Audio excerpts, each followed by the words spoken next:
Welcome to Pilates Teacher's Manual, a podcast for Pilates teachers by a Pilates teacher. I'm Olivia, and I'll be your host.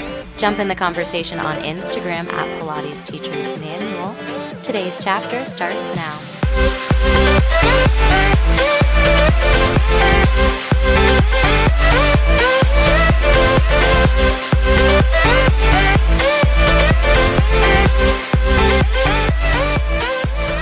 Hello everyone, welcome back. We are adjusting over here in Chicago to the new normal for fitness employees. So what that looks like in my schedule is I am teaching a few classes online, some on Facebook Live, some on Zoom.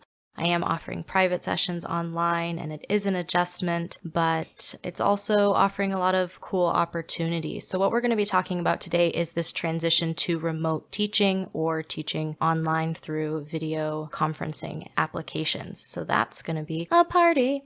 Like all things in our lives, what appears to be a challenge also offers some unique opportunities or ways to grow. And after the break in today's episode, I do have some tips for you if you're a teacher or if you're a person who is making the shift to online content, because as I've just been working through things, I've got a few suggestions and things that you may want to try as you make that transition as well. I'm going to cover some main points, some topics of interest in terms of remote teaching and how those things can be a challenge, and definitely how I viewed them as a challenge when I just got started, and the flip side of that, the good things that are coming out of it, the silver lining to that challenge, and sometimes even more than a silver lining, just like the silver everything, that it's really provided an opportunity to be successful. So one thing that you think about in terms of remote teaching is the fact that you are remote, right? So challenges to being in a different place than the person who is doing the movement that you're coaching is that you can't give hands-on cues. That's huge for me, especially in Pilates, but also in yoga, that being there physically and able to offer that hands-on assist, especially if you're working with something where the person needs a hand for support or stability.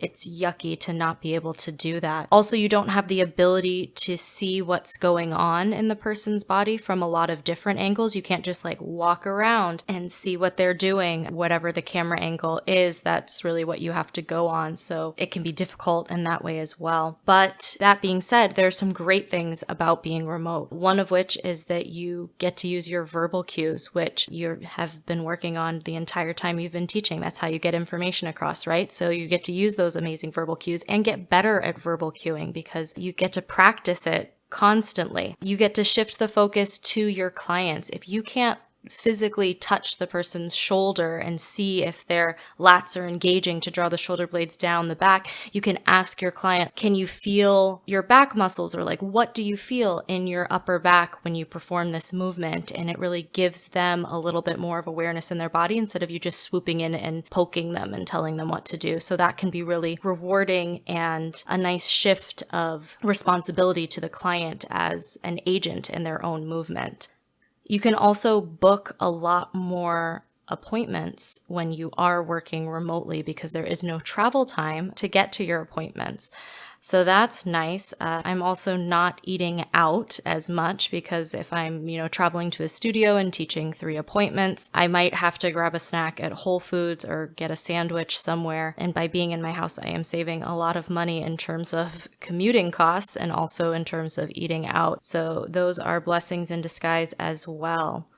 Another topic is equipment. So when you're having a private session in a Pilates studio, the studio offers lots of fun equipment for you to play on. There's a Cadillac, there's a ladder barrel. You might have, the springboard, the reformer, the chair. There's lots of toys to play with in Pilates, and not having them is a bummer. You are limited to what your client has. And also from a teaching standpoint, it can be difficult to supervise the safety of the equipment if you are not the person who is responsible for putting the equipment together. So that poses a bit of a challenge. Setup can also be difficult because, teachers kind of move seamlessly around in the background, like switching springs and moving equipment so that the session can really flow. The client is now responsible for those transitions, so that can be a little bit of a roadblock. But there's opportunities that come with that. You get to be really creative and you get to think outside of the box when a client sends you all of the equipment that they have and, how can I make this exercise ball move like a reformer? Or how can I, use this mat to emulate these reformer exercises? And we know from March Madness, we know from the mat Pilates exercises that all you really need is a mat and everything else is just a bonus. So let's get creative with what we have.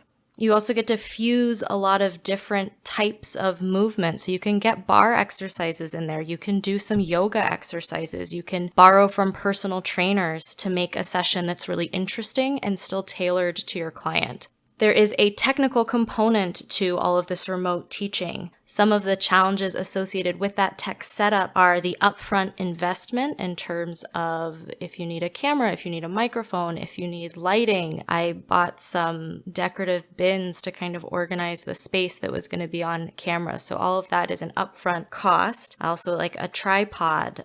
The cost of your video conferencing application, if you are purchasing that, that's an upfront cost. And then also the challenge of working with your client's technical expertise. And, I have had sessions where, you have to a little bit fine tune where the camera is going to be. And that's fine. That's part of it, but it can be challenging as well. But this is still an opportunity. You can invest in that equipment and really invest in your reach and your offerings as a teacher. So I taught a class on Facebook Live this week, and as of this recording, it has over 250 views. That is how many people I would see in a week if every single one of my classes was totally full. And so if I can reach 250 people in this one video that took, maybe an hour for me to record, maybe a little bit more if you're talking about setup and planning and stuff like that, that's really incredible. So in a lot of ways, being forced to figure out how to do video offerings is, again, a blessing,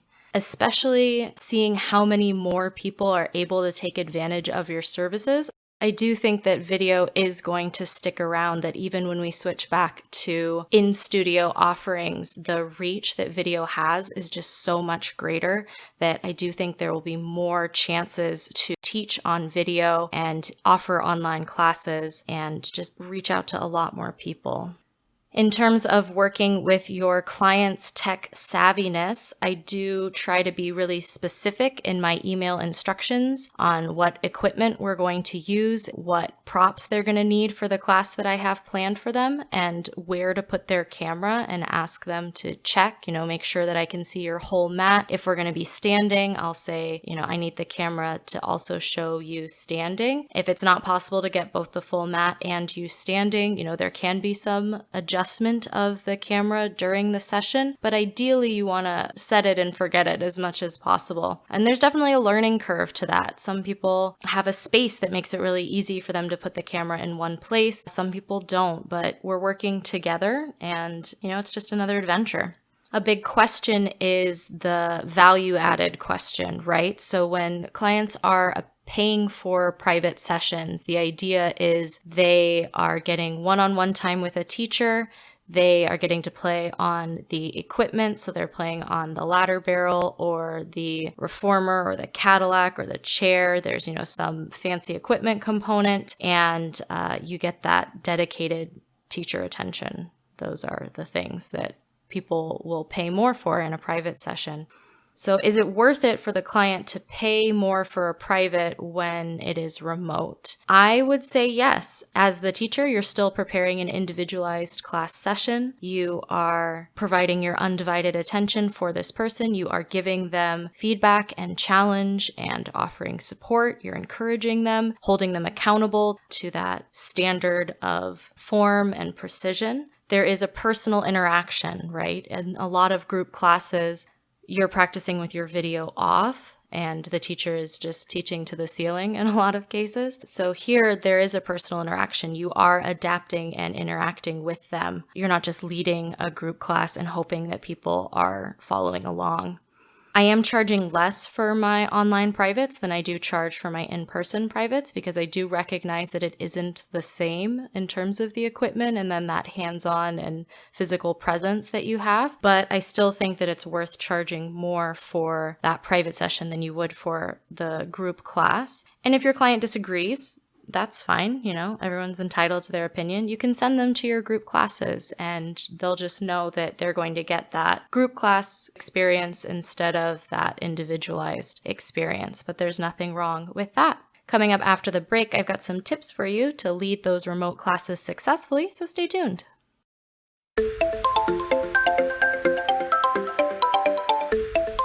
If you're a Pilates teacher or a Pilates enthusiast, you probably wear a lot of athletic wear. You can get 2 pairs of leggings for only $24 at Fabletics using my affiliate link in the description. I know what I like when it comes to leggings, and Fabletics Power Hold leggings are some of my absolute favorites. They have long-lasting quality at an excellent price point. Check out the link in the description and snag your first 2 pairs of leggings for only $24 at Fabletics. Back to the show.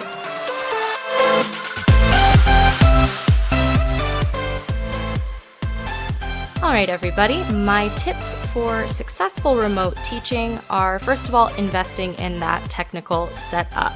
Ideally, you have a good camera, you have a space to record that is neat. It doesn't need to be vacant. It doesn't need to look like a studio, but it does need to be tidy and clear. Having a space that is well lit and that has good sound.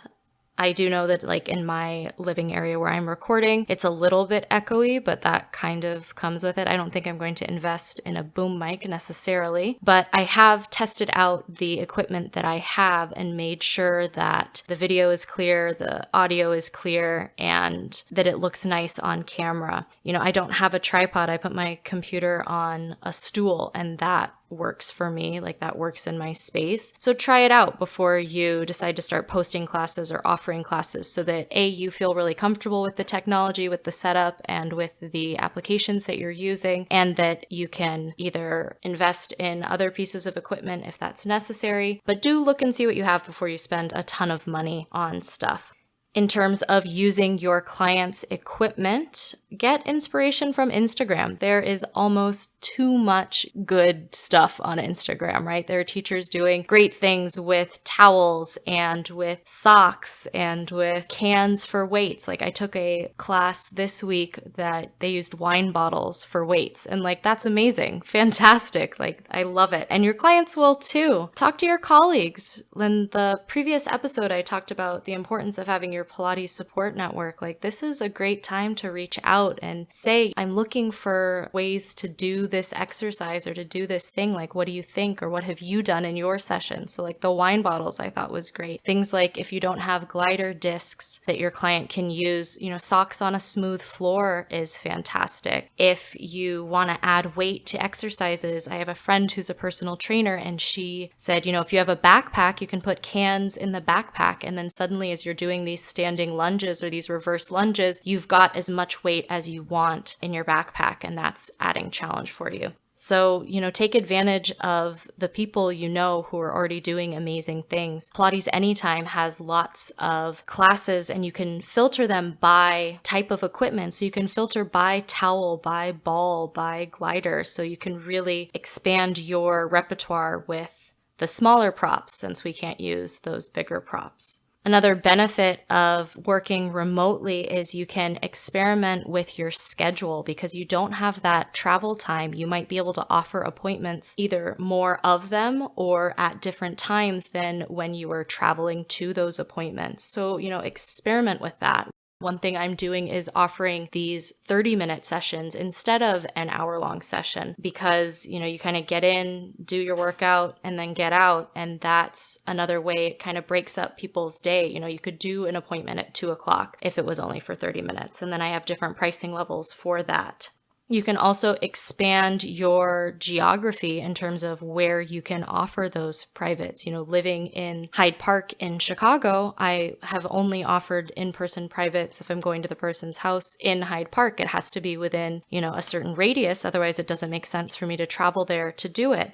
But if I'm offering it online, I could see clients anywhere in the world. Really, there is no limit, which is fantastic. And same thing with those 30-minute sessions. It doesn't make sense for me to offer 30-minute sessions if it takes me, even just in Hyde Park, 15 minutes to get there and then do a 30-minute session and then 15 minutes to, go to the next place. That doesn't make sense, but remotely, that's totally doable. And that's kind of neat. Another thing that I'm doing right now, especially this month, but always, is investing in my professional development and my continuing education. So depending on your schedule, depending on whether you have kids, that might look very different for every person. But for me, since I am teaching fewer hours, I have a lot more time to really do some trainings that I wasn't necessarily dragging my feet on, but when my schedule was full and I'm traveling all over the city and teaching, I wasn't always able to, take a 3-hour block on Thursdays and do a training, but now I have a 3-hour block on Thursdays when I can. So there are lots of professional trainings that are being offered right now at a discount that are being offered remotely, which is amazing. TRX is offering a training that's actually free. That's their 8-hour training. So this is a great time to take advantage of those things and learn something new. Just in this month of April, I'm signed up for a prenatal postpartum Pilates workshop. I've signed up for a bar training. I've signed up for a yoga summit thing. And those things are all happening remotely, but the cost of those workshops or the time that I'm putting into those workshops is going to benefit me far beyond this kind of weird hiccuping moment where we can't leave our homes, right? So what I'm doing in that regard is really going to have far-reaching benefits. Same thing with becoming more well-versed in video offerings. Like that's going to be something that I can really benefit from beyond this moment in time. I would also add that if you are a teacher and you've been thinking about whether you should start a website or start branding yourself, if you have the time and the bandwidth to do it, this is a great time to work on that, to just set aside some time to think about that. I do want to qualify that just because you are in quarantine and if you do have a lot of time, you don't want to feel pressured to be productive all of the time as well. Like still take care of yourself. Don't push yourself crazily just because you think you have to show something for your time. These are just options of things that you could be doing with your time if that makes sense in your body and your life at this moment. I hope all those tips really help you as you continue to grow your remote teaching offerings. I will link in the description where my online classes are so you can check out some of the things I've been talking about in motion and hopefully get yourself moving as well. I have been taking more classes online, I think, than I have taken in person just because, again, that physical proximity, just traveling to that place is difficult, but if it's happening in my living room, like that's a 20-foot commute, I can handle that. So I hope that you are seeing some silver linings in this kind of challenging time, and I hope that this helps you have amazing remote classes and amazing remote private sessions as well. Thank you for listening to this chapter of Pilates Teacher's Manual. Be sure to visit the Instagram link in the description for the post on today's episode. There you can leave your comments, ask questions, and join the conversation. Also be sure to support the podcast and take advantage of the great affiliate links in the description. The adventure continues. Until next time.